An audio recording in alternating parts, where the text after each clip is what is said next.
Qui sera élu président en 2027? Combien de millions fera McDonald's cette année? Est-ce qu'une guerre nucléaire va se déclencher? Voici des actions sur lesquelles vous n'avez aucun pouvoir. Quoi que vous fassiez, actuellement, vous ne pouvez rien y faire. Et si maintenant vous attendiez à que je vous dise que tout est la voie du destin, que nous sommes qu'une poussière? Eh ben non.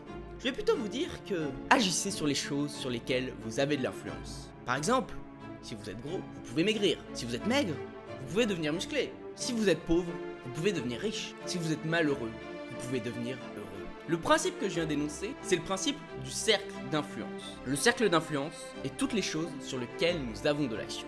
Il se met en contradiction avec le cercle de préoccupation, qui est toutes les choses sur lesquelles nous n'avons aucune action directe.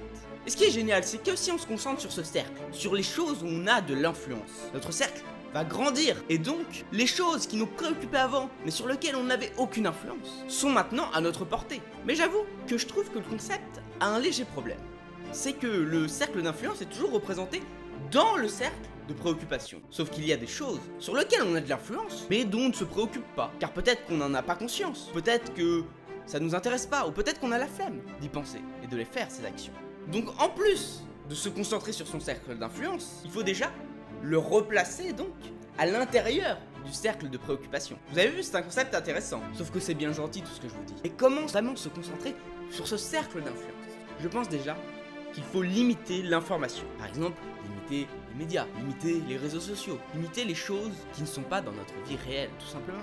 Je vous dis pas non plus de totalement vous couper du monde, mais seulement de garder les informations qui auront une influence sur votre cercle, ou les informations qui enrichissent votre cercle d'influence, ou du moins qui vous font prendre conscience que vous avez une influence sur telle chose. Et si vous appliquez ce principe, non seulement vous serez plus libre et plus heureux car votre esprit le sera, mais aussi car vous évoluerez beaucoup mieux dans la vie, avec cet esprit libre et libéré surtout.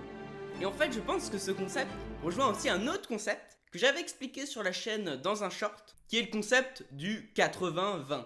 20% de vos actions mènent à 80% de vos résultats. Et bah là, c'est un peu pareil. Il faut se concentrer sur les 20% qui amènent les 80% de vos résultats. Et là, ce serait même se concentrer sur les 20% qui amènent 99% des résultats. Donc j'espère vraiment que cette vidéo vous aura aidé à comprendre le principe du cercle d'influence, mais aussi à l'appliquer dans votre vie personnelle. Je vous souhaite une bonne journée et je vous dis à plus.